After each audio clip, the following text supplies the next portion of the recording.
नमस्कार प्यारे बच्चों, आज मैं आपके लिए लाई हूँ 8th ग्रेड हिंदी जो भाषा भारती कक्षा 7वीं की पाठ 3 मेरी वसीयत का सॉल्यूशन। तो सबसे पहले हम देखेंगे यहाँ पे बहुविकल्पीय प्रश्न। तो यहाँ पे बहुविकल्पीय प्रश्नों के सॉल्यूशन मैंने आपको बता दिए हैं।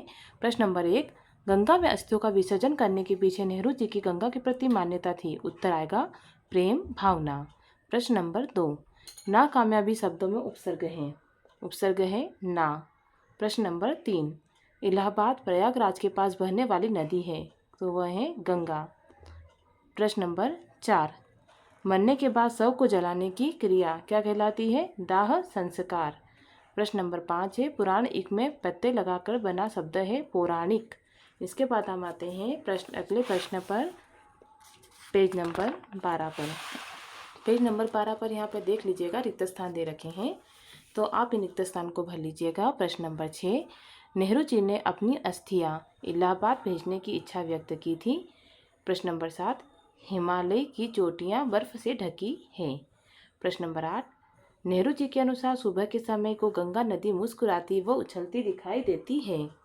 प्रश्न नंबर 9, भारत एक खोज नामक पुस्तक जवाहरलाल नेहरू ने लिखी है। प्रश्न नंबर 8, अनाधिकार शब्द से उपसर्ग हटाकर बनने वाला शब्द अधिकार है।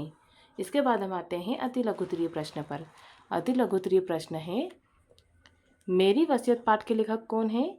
मेरी वसीयत पाठ के लेखक जवाहरलाल नेहरू हैं। नाम कामयाबी शब्द में ना उपसर्ग जोड़कर ना कामयाबी शब्द बना है। इसी तरह ना उपसर्ग जोड़कर कोई 2 शब्द बनाइए, ना समझ ना काम। इसके बाद आते हैं हम प्रश्न नंबर 13 पर। तो प्रश्न नंबर 13 पर है, किसके बदले में कुछ भी दे पाना मुमकिन नहीं है, पाठ के आधार पर बताइए। प्रेम इतनी कीमती चीज़ है कि इसके बदले में कुछ भी दे पाना मुमकिन नहीं है। प्रश्न नंबर 14 है, फ़क्र और दरख्वास्त शब्द का हिंदी रूप बताते हुए वाक्यों में प्रयोग कीजिए। फ़क्र का है गर्व, हमें अपने देश पर फ़क्र है। दरख्वास्त अनुरोध, सभी से दरख्वास्त है कि अपना आसन ग्रहण करें। तो दोस्तों, बहुत ही मेहनत से वीडियो बनाया है मैंने इसे, तो आप प्लीज़ से एक बार लाइक कर लीजिएगा या फिर इसे चैनल को सब्सक्राइब कर लीजिएगा। लघुत्तरीय प्रश्न, प्रश्न नंबर 15, नेहरू जी ने अपनी अस्थियों के विषय में क्या भावना प्रकट की? उनकी अस्थियों में से एक मुट्ठी गंगा में प्रवाहित कर दी जाए और बची हुई अस्थियों को खेतों में बिखेर दिया जाए। प्रश्न नंबर 16, न और नहीं का प्रयोग करते हुए 2 वाक्य बनाकर लिखिए।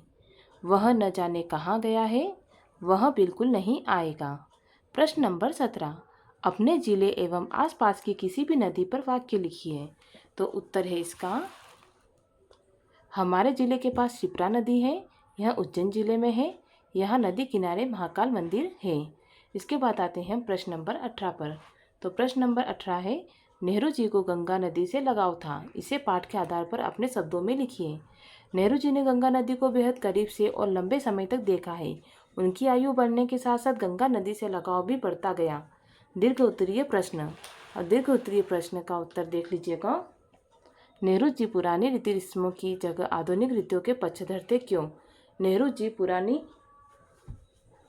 पुरानी रीति रस्मों के स्थान पर आधुनिक रीतियों के पक्षधर थे। इसका कारण है कि वे पुरानी रीतियों को एक जंजीर के समान मानते थे, जिससे सभी भारतीय पचकड़े हुए थे। वे रीतियाँ भारतीयों के विकास में एक बाधा थी की तरह कार्य करती थी। ये रीतियाँ मानव को मानव से अलग करने का कार्य करती थी। इसके बाद अब आते हैं प्रश्न नंबर 20 पर। तो प्रश्न नंबर 20 है, यहाँ पर 2 महापुरुषों के बारे में आपको 5-5 वाक्य लिखने हैं। तो किन्हीं 2 महापुरुषों के चित्र चस्पा कर उनके बारे में 5-5 वाक्य लिखिए। तो यहाँ पर आप गांधी जी का चित्र लगा सकते हैं। महात्मा गांधी, इनका पूरा नाम मोहनदास करमचंद गांधी था। इनके पिता का नाम करमचंद था, इनकी माताजी का नाम पुतलीबाई था। इन्होंने देश की आज़ादी दिलाई, हमारे नोटों पर इनकी तस्वीर है।